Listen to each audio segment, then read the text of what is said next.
Apocalypse, chapitre 13. Ensuite, je vois une bête qui sort de la mer. Elle a 10 cornes et 7 têtes.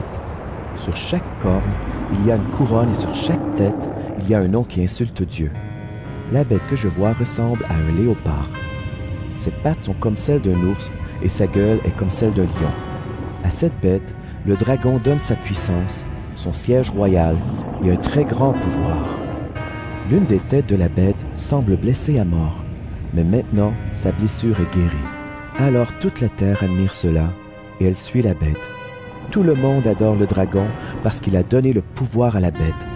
Ils adorent aussi la bête en disant « Qui est comme la bête? Qui peut lutter contre elle ?»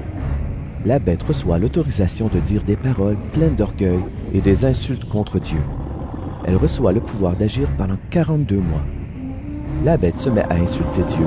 Elle insulte le nom de Dieu, le lieu où il habite et aussi les habitants du ciel. Elle a le droit de faire la guerre à ceux qui appartiennent à Dieu et de les vaincre. Elle reçoit le pouvoir sur toutes les tribus, sur tous les peuples, sur des gens de toutes langues et sur tous les pays. Tous les habitants de la terre vont l'adorer, sauf ceux qui ont leur nom écrit dans le livre de vie depuis la création du monde. Ce livre appartient à l'agneau offert en sacrifice.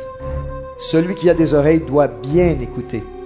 Si quelqu'un doit être prisonnier, il sera fait prisonnier.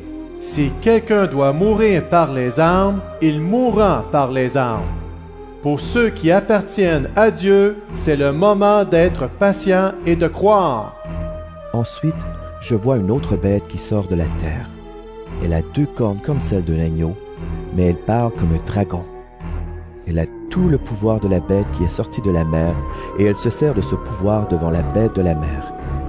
La bête de la mer a été blessée à mort, mais elle a été guérie. La bête qui vient de la terre oblige la terre et ses habitants à adorer la bête de la mer. La bête de la terre fait des choses extraordinaires.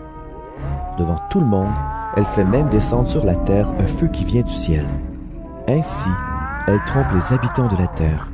En effet, elle a reçu le pouvoir d'accomplir ces choses extraordinaires devant la bête de la mer. Elle demande aux habitants de la terre de faire une statue de la bête de la mer. Une lance avait blessé cette bête-là, mais elle est bien vivante. La bête de la terre reçoit le pouvoir de donner la vie à la statue de cette bête. Alors cette statue peut même parler. Elle peut aussi tuer tous ceux qui ne veulent pas l'adorer. Elle oblige tout le monde, petits et grands, riches et pauvres, personnes libres et esclaves, à recevoir une marque sur la main droite ou sur le front. Si quelqu'un veut acheter ou vendre quelque chose, il doit porter une marque. Cette marque, c'est le nom de la bête ou le chiffre qui représente son nom. C'est le moment de montrer de la sagesse. Celui qui est intelligent peut comprendre le chiffre de la bête parce qu'il représente le nom d'un homme. Son chiffre est 666.